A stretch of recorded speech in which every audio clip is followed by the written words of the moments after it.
Vou deixar esse materialzinho gravado, né? Como toda semana eu faço, para que aqueles que não estão agora ao vivo assistindo possam posteriormente, através dos canais da escola, poder assistir a essas aulas. Então, nas aulas anteriores, a gente vem trabalhando a parte de zoologia, especificamente zoologia de invertebrados, tá? E a gente viu porífero, quinidários, platelmintos, nematóides, moluscos, anelídeos. E hoje nós vamos ver os artrópodes, tá? Que são um grupo que evolutivamente possui características que foram fenomenais para que eles pudessem colonizar uma infinidade de ambientes. De modo que, até hoje, tá, os artrópodes são o maior grupo em quantidade de indivíduos e o maior grupo em número de espécies de todo o reino animal. Tá? Então, os artrópodes, eles correspondem à maior parcela da quantidade de animais que existem na face da Terra. Então, dentro da zoologia, é um grupo que tem maior expressividade. Tá? E aí algumas características a gente vai citar, características essas que foram fundamentais para que os indivíduos pudessem ter mais motilidade. Por exemplo, patas articuladas. São os primeiros indivíduos a apresentarem patas articuladas que dão uma possibilidade maior de motilidade a esses indivíduos.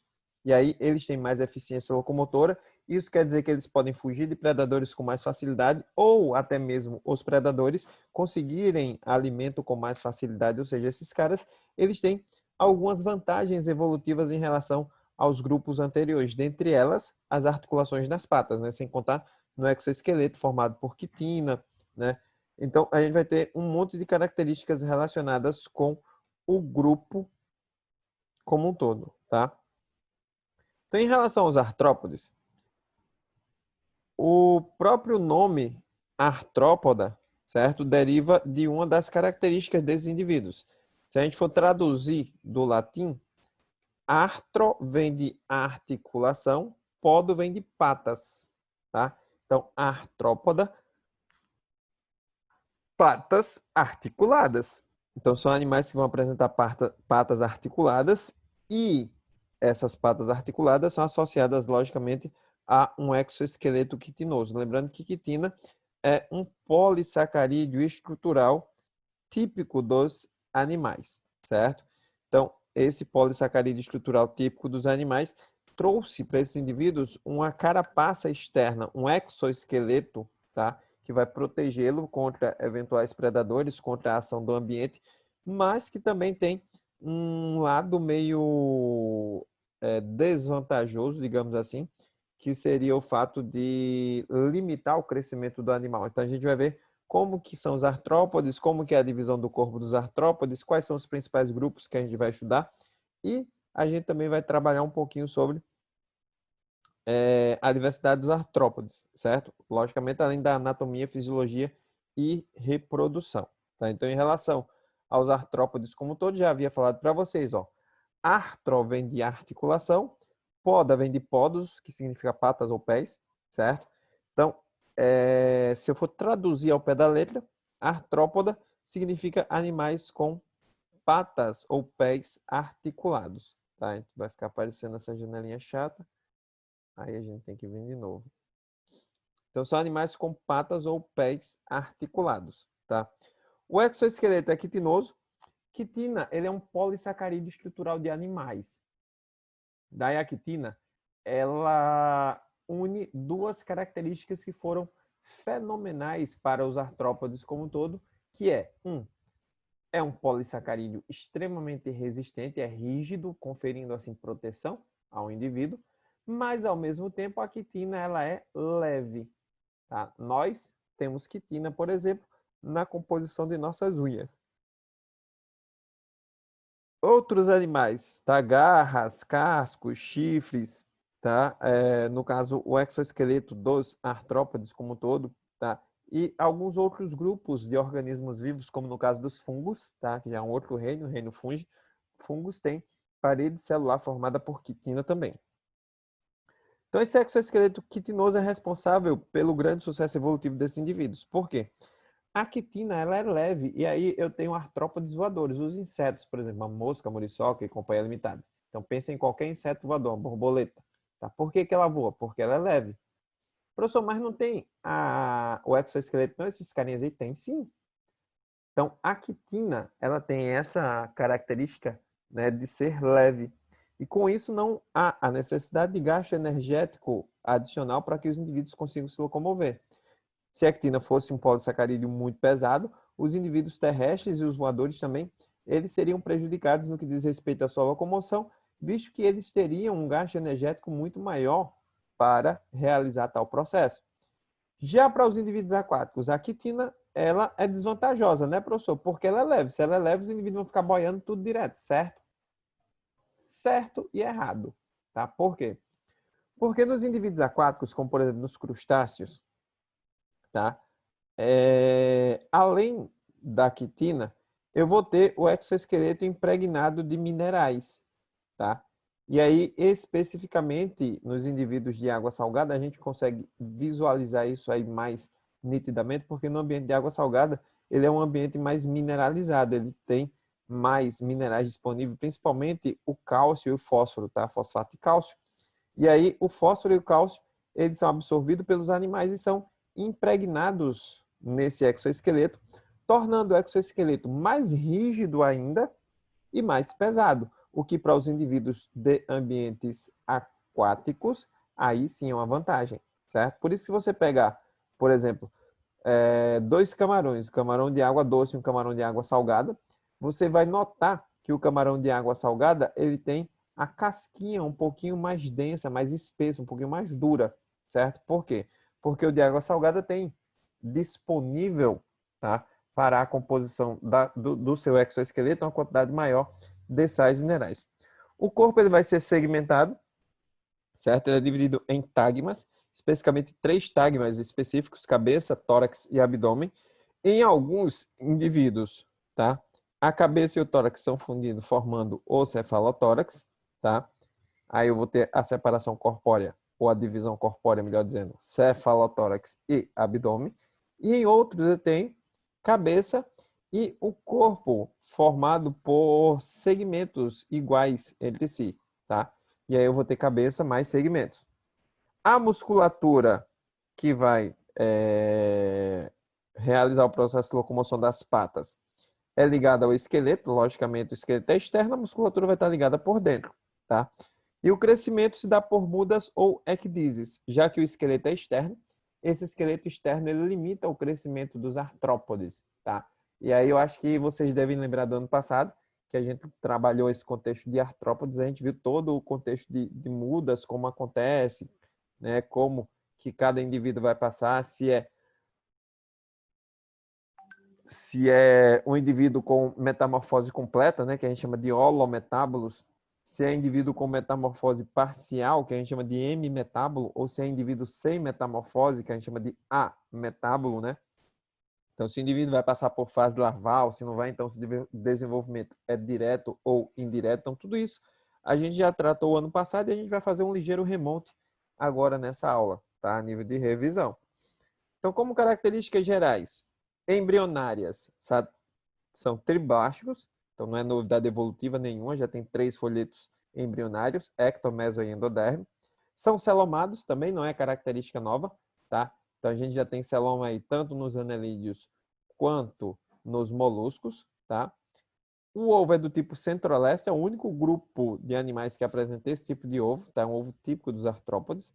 Simetria bilateral, não é novidade também, bilateralmente simétrico, ou seja, plano corpóreo dividido em 2 partes iguais. Podem ser aquáticos e terrestres. Aí, os terrestres, eles têm uma divisão meio pandêmica, pamítica, melhor dizendo. Eles vão desde áreas extremamente quentes e desérticas a áreas muito frias, tá?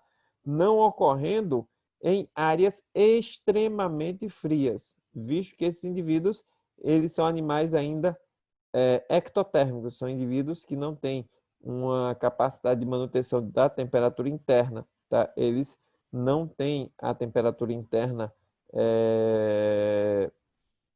equilibrada e a sua temperatura corpórea varia de acordo com a temperatura ambiental, certo? Os terrestres, eu tenho terrestres de ambientes úmidos, eu tenho os terrestres de ambientes secos, eu tenho os arborícolas, eu tenho os terrestres que vivem dentro do solo, que a gente chama de terrestres edáficos, eu tenho os terrestres, mas que vivem, são os indivíduos voadores, tá? Então, eu tenho N tipos de microambientes que esses indivíduos eles podem, de alguma forma, ocupar. São animais invertebrados, tá? Isso aí não é novidade. Então, ele tem um exoesqueleto, não um esqueleto interno. Muito menos um esqueleto interno articulado e muito menos eles vão ter notocorda para poder ser classificado junto com os cordados. Então, são animais invertebrados, possuem membros rígidos e articulados, daí o próprio nome do grupo está artrópoda, a articulação em patas, tá? São o maior grupo de animais existente. Então, eu já falei isso aí logo no início, né? É o grupo com o maior número de espécies, é o grupo com o maior número de indivíduos, tá? Então, é o maior grupo em número e em biodiversidade. Somam mais de 1 milhão de espécies descritas, tá? Apenas mais de 890 mil, segundo outros autores. Então, aí fica entre 890 a 1 milhão de espécies, tá? Isso eu estou falando de espécie, estou falando de biodiversidade, eu estou falando de quantidade de indivíduos, tá? Representado pelos gafanhotos, são os insetos, as aranhas, né, carrapatos e companhia limitada, são os aracnídeos. Caranguejo, camarão, lagosta e companhia limitada, são os crustáceos. As centopeias, tá, que são os quilópodes. Os emboás, né, que são aqueles que ficam enroladinhos, são os diplópodes.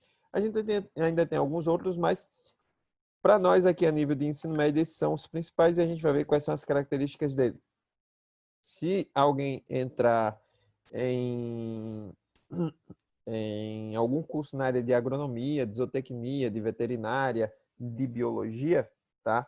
Aí vocês vão estudar um pouquinho mais os artrópodes e alguns outros grupos de artrópodes, mas enfim, esses são os principais aí, certo? Essas 5 classes aí: classe insecta, classe aracnídea, classe crustácea, classe quilópoda e classe diplópoda, tá? Mais de 4/5 das espécies existentes são artrópodes, ou seja, 80% de toda a fauna existente no planeta compõe-se de artrópodes, que vão desde as formas microscópicas de plâncton, que são chamadas de zooplâncton, com menos de 1/4 de milímetro, ou seja, 0,25 milímetro, que daria 250 micrômetros, até crustáceos com mais de 3 metros de, ele botou espessura, mas seria envergadura. No caso, seria o caranguejo-aranha, né? Se alguém já assistiu aquele negócio do Pesca Mortal, eu acho que passou no NetGeo, né? Aí tem lá o caranguejo das neves e tal. Então, aquele caranguejo, na América do Sul a gente tem dele, só que no Pacífico, certo? No Pacífico Sul. E aonde ele existe aqui, na América do Sul, ele é chamado de centola, certo? E a centola é esse caranguejão, né? Que ele é muito, mas muito, muito, muito grande mesmo. Só a parte central do corpo dele, onde encontra-se cefalotórax e abdômen fundido, tá? A gente tem algo que dá aproximadamente 2 palmos, já 2 palmos dá 40, 50 centímetros, tá? Cada uma das patas pode chegar a 1 metro, 1,20 m, então você já tem aí uma envergadura muito grande de um animal como esse. São de sexos separados, tá? Então são indivíduos completamente dioicos. Então, viu que na evolução a questão dos indivíduos monóicos e da autofecundação e da reprodução assexuada foi gradativamente sendo eliminada, então grupos mais avançados, eles não realizam a reprodução assexuada. Por quê? Porque gera pouca ou nenhuma variabilidade genética, o que evolutivamente é uma característica desvantajosa. Aqui, além de sexos separados, ou seja, além dos indivíduos serem dioicos, eu tenho o dimorfismo sexual. O que é isso, professor? Dimorfismo, morfismo vem de forma. Dimorfismo sexual são indivíduos que vão apresentar formas diferentes entre os indivíduos masculinos e femininos, tá? Então, eu sempre vou ter machos e fêmeas de tamanhos, formas, cores diferentes, tá? O crescimento, ele vai se dar por mudas ou ecdísis, tá? Porque o exoesqueleto externo, ele vai limitar o crescimento do animal, tá? A desvantagem, ele vai ter menor flexibilidade por conta desse exoesqueleto, tá? Agilidade e crescimento lentos por conta desse exoesqueleto, tá? E, logicamente, esse crescimento é descontínuo, certo? É crescimento se dá por mudas, Esse crescimento vai se dar por equidízis. Vantagem, vai dar maior proteção, logicamente, o exoesqueleto quitinoso ele é rígido, é uma proteção à carapaça externa, tá? Então, vai dar mais proteção ao indivíduo.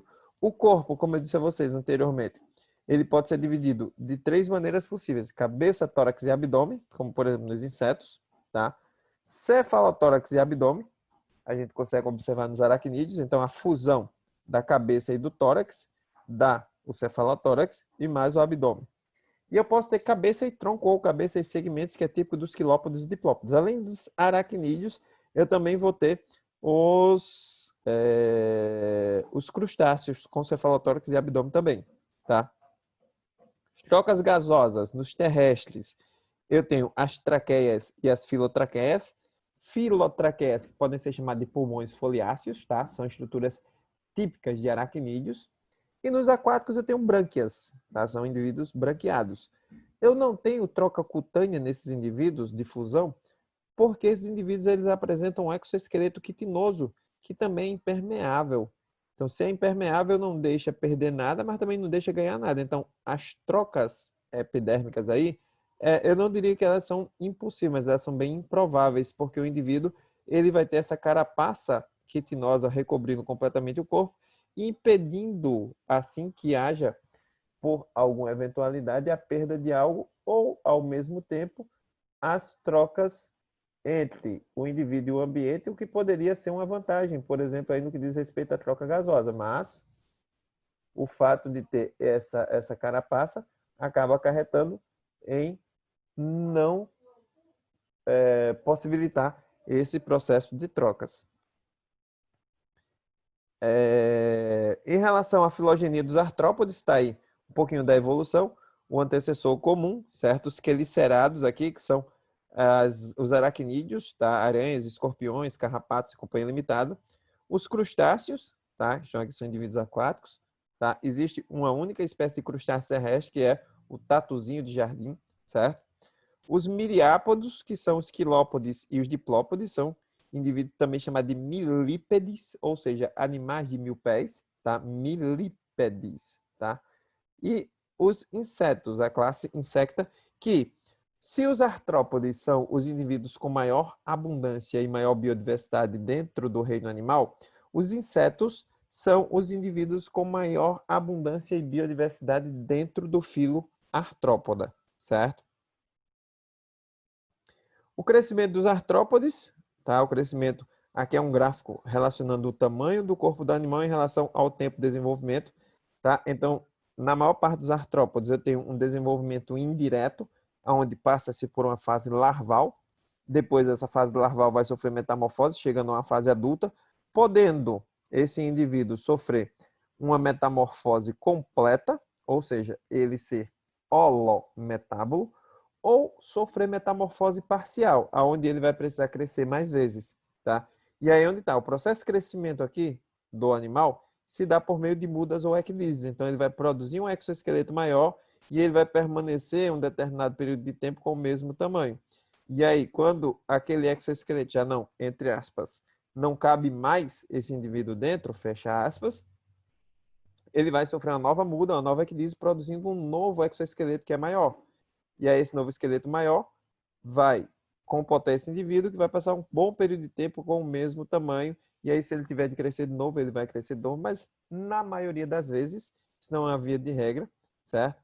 Na maioria das vezes, os indivíduos, eles apresentam uma única muda, que é justamente quando ele sai da sua forma larval para passar para a forma adulta. Essa muda, ela ocorre dentro de um casulo, os animais se encapsulam para formar o indivíduo adulto, tá? E essa muda, ela é chamada de metamorfose, porque o indivíduo vai sair da fase larval e vai entrar para a sua forma adulta. As mudas nos artrópodes recebem o nome de equidídeses, tá? Se liguem nisso aí. Então aqui está mostrando um pouquinho da anatomia interna. Então eu tenho um cérebro, que na realidade são gânglios cerebroides, tá? Um par de cordões nervosos ventrais ligados por gânglios ao longo de todo o corpo. Daqui vai ter irradiação de nervos para os demais órgãos. Aqui eu tenho uma artéria dorsal, certo?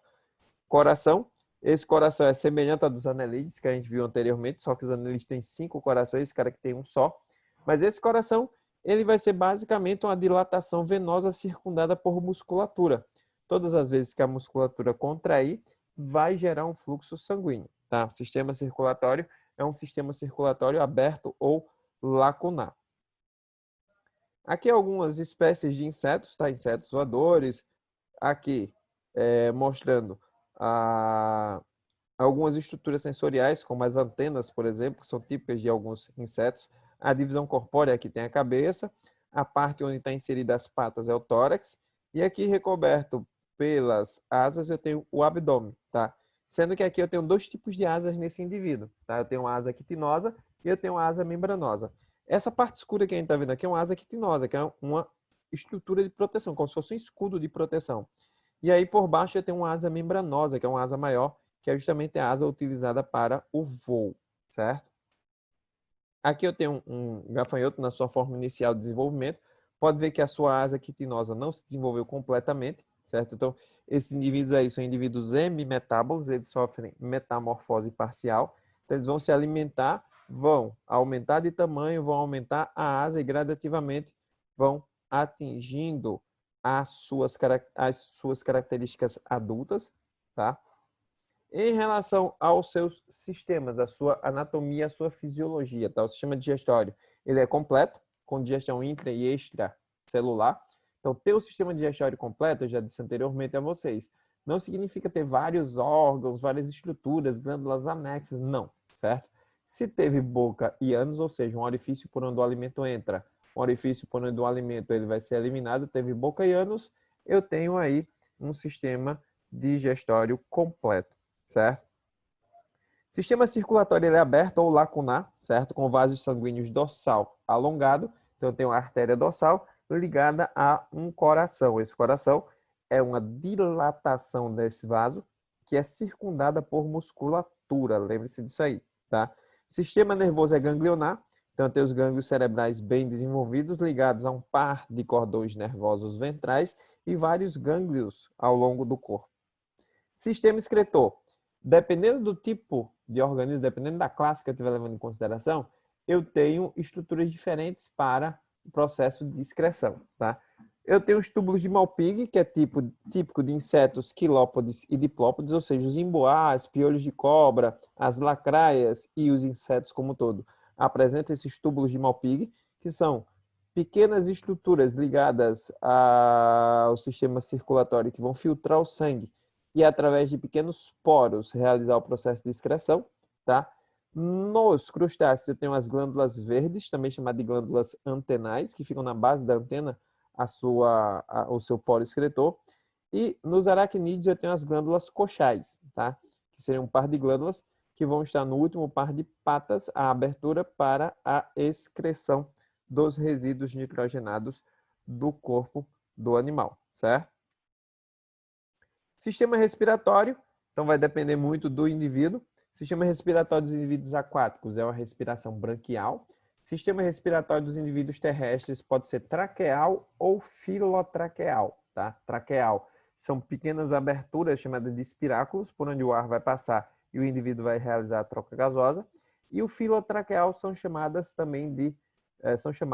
melhor dizendo, também de pulmões foliáceos, melhor dizendo, tá? Que são típicos de aracnídeos, tá? Aí mostra a anatomia interna de um lagostim, certo? A boca, o estômago, o trato digestório, tá? Ânus, tá? Teve boca, teve ânus, o sistema digestório já é completo, certo?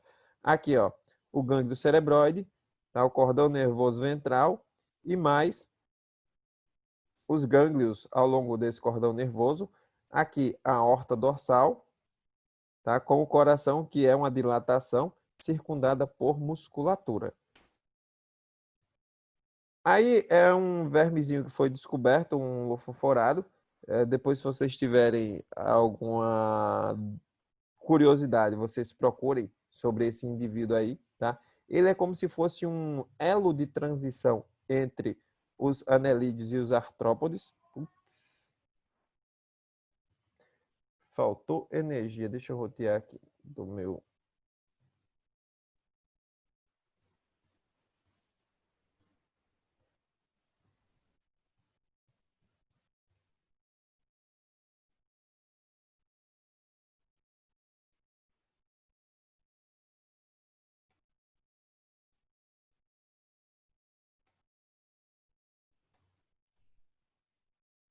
Galerinha, voltei. Infelizmente faltou energia aqui. Aí rapidinho eu acho que não tá aparecendo meu som.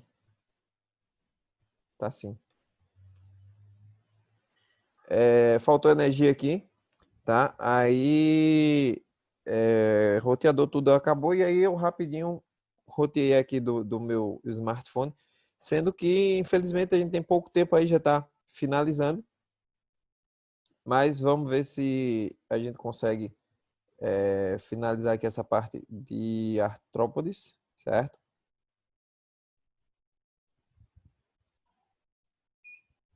Acabou de chegar a energia, tá? Essa fuleiragem aqui. Vamos lá.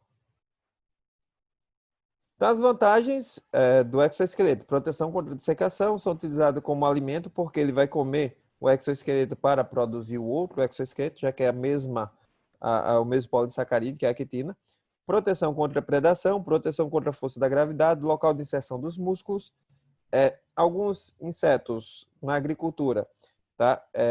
São polinizadores e fazem o controle biológico de outros insetos, que são pragas agrícolas também, tá? Alguns têm vantagens econômicas, o bicho da seda, a abelha, alguns animais que são utilizados na alimentação, como os crustáceos, né, como um todo, tá? A desvantagem, a questão do exoesqueleto, obriga o crescimento descontínuo, tá? Tornando necessário aí as mudas, tá?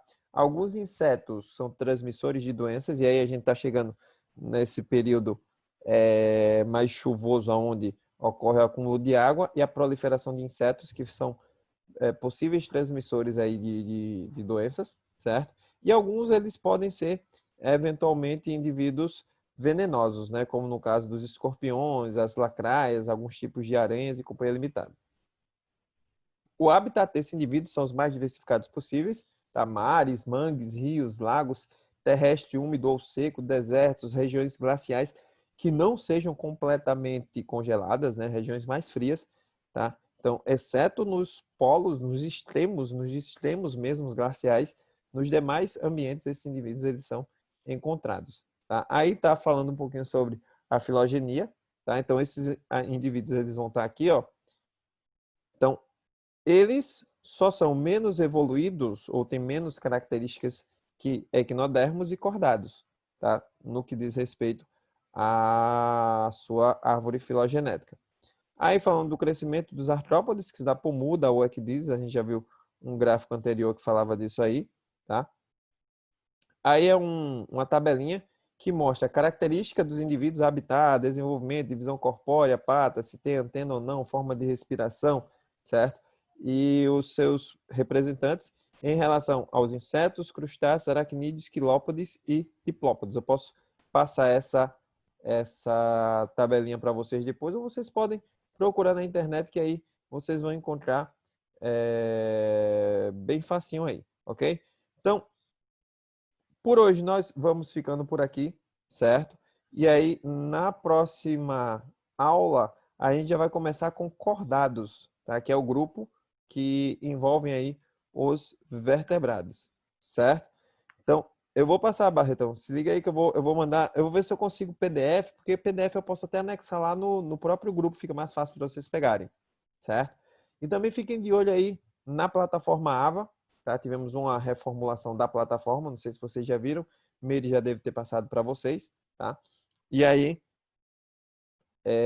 dentro da plataforma Ava, vocês terão as atividades relacionadas aos capítulos que já foram trabalhados, ok? Então, por hoje, nós vamos ficando por aqui, tá? E aí, na próxima aula, a gente vai dar continuidade à zoologia, finalizando com animais vertebrados, ok? Ok, ok?